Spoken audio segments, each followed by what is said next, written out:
Salut, je te propose un exercice sur l'énergie.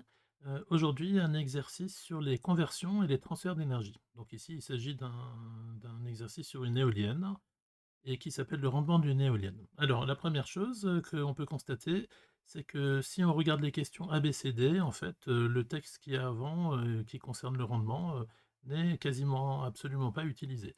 Les seules choses qui sont vraiment importantes, c'est de voir les mots énergie électrique fournie et énergie du vent.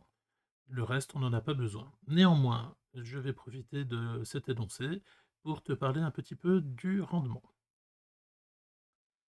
Mais nous allons d'abord répondre aux questions. Alors, question A, quelle est la source d'énergie de l'éolienne? Donc l'énergie source, c'est l'énergie qui est apportée au convertisseur, ici l'éolienne, pour pouvoir fournir de l'énergie électrique à l'arrivée, puisque c'est le but d'une éolienne.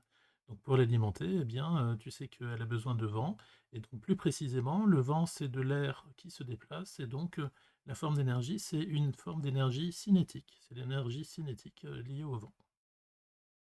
Je ne rédige pas complètement sous forme de phrase, mais ici l'énergie, la rédaction serait la source d'énergie et l'énergie cinétique de l'air, entre parenthèses, le vent.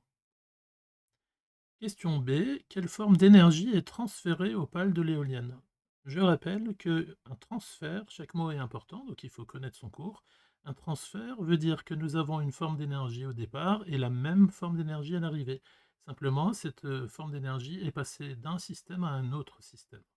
En l'occurrence, eh bien, au départ, c'est le vent qui possède de l'énergie cinétique et il va entraîner les pales, donc il va mettre les pales de l'éolienne en mouvement et donc le transfert d'énergie cinétique se fait du vent vers les pales de l'éolienne, comme ceci. L'énergie cinétique de l'air ou du vent est transférée aux pales de l'éolienne qui sont mises en mouvement.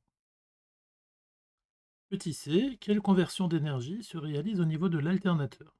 Alors, qui dit conversion d'énergie, dit que la forme de l'énergie au départ est différente de la forme de l'énergie à l'arrivée.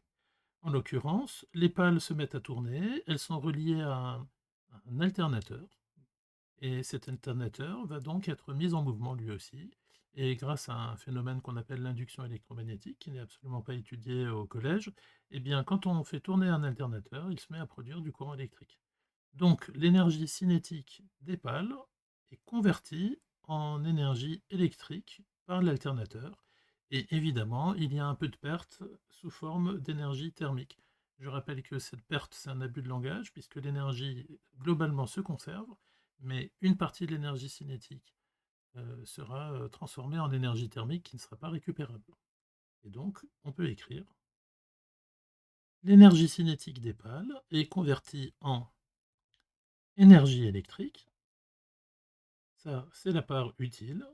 Et malheureusement, une petite partie est convertie en énergie thermique, qu'on peut aussi appeler énergie inutile ou énergie inutilisable ou énergie perdue, entre guillemets. Nous pouvons donc maintenant répondre à la question D, qui est une chaîne énergétique qui fait intervenir les étapes A, B et C. La première étape, c'est l'énergie cinétique de l'air ou énergie source. Puis, nous avons un transfert sous forme d'énergie cinétique des pales de l'hélice. Alors, si on veut être rigoureux, il faut dire que lors de ce transfert, il y a quand même un petit peu de perte à cause des frottements. Et donc l'énergie cinétique des pales, c'est un petit peu moins que l'énergie cinétique de l'air, donc la boîte est un peu réduite. Et la partie en dessous qui est rosée, c'est l'énergie thermique qui est perdue. Puis nous avons une conversion. Attention, c'est cette fois la boîte de taille réduite qui arrive à l'alternateur, comme ceci. Donc l'alternateur, c'est un convertisseur qui convertit l'énergie cinétique en énergie électrique et en faible mesure en énergie thermique, hein. Donc si l'on résume, on part de l'énergie cinétique de l'air qui est l'énergie source. Ensuite, nous avons un transfert que j'ai indiqué en bleu ici, sous forme d'énergie cinétique des pales avec une toute petite conversion en énergie thermique. Puis nous avons le convertisseur, l'alternateur, qui va convertir l'énergie cinétique qui arrive des pales, moins la partie d'énergie thermique qui est déjà dissipée dans l'air, d'où la diminution de la taille de la boîte. Et cette énergie cinétique des pales est convertie en énergie électrique et en énergie thermique, comme ceci. Nous avons donc une chaîne énergétique avec plusieurs étapes successives. Je reviens maintenant sur le blabla de début de sujet de l'exercice où on nous parle du rendement alors qu'en fait on n'en a pas besoin pour l'exercice. Alors ça soulève des questions sur la manière dont sont rédigés les exercices, mais ça veut aussi dire que quand vous avez un sujet comme typiquement au brevet ou bien plus tard au lycée, eh bien il faut lire tout en entier et arriver à déterminer ce qui est important de ce qui ne l'est pas. Et pour arriver à faire ça, ben, il est indispensable de bien connaître le cours, pour pouvoir, faire la différence entre ce qui est utile et ce qui est inutile. Je rappelle la définition que nous avons donnée dans le cours pour le rendement. Le rendement, c'est le rapport entre l'énergie utile et l'énergie source. Donc en gros, c'est la taille de la boîte verte à l'arrivée, que j'avais oublié de mettre en vert, mais voilà, c'est chose faite. Alors, donc la boîte la taille de la boîte à l'arrivée divisée par la taille de la boîte au départ.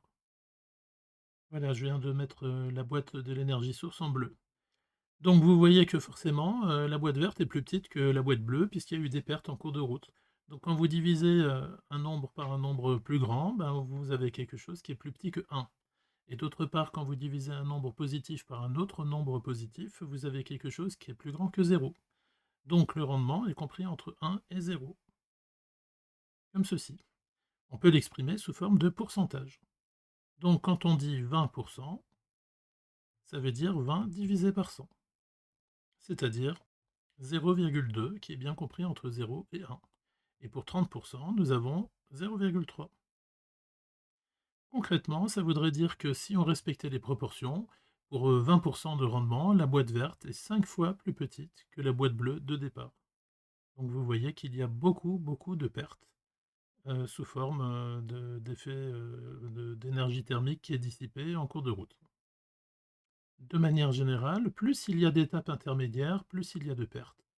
À chaque transfert et à chaque conversion, une partie de l'énergie de source, de l'énergie de départ, est convertie en énergie thermique.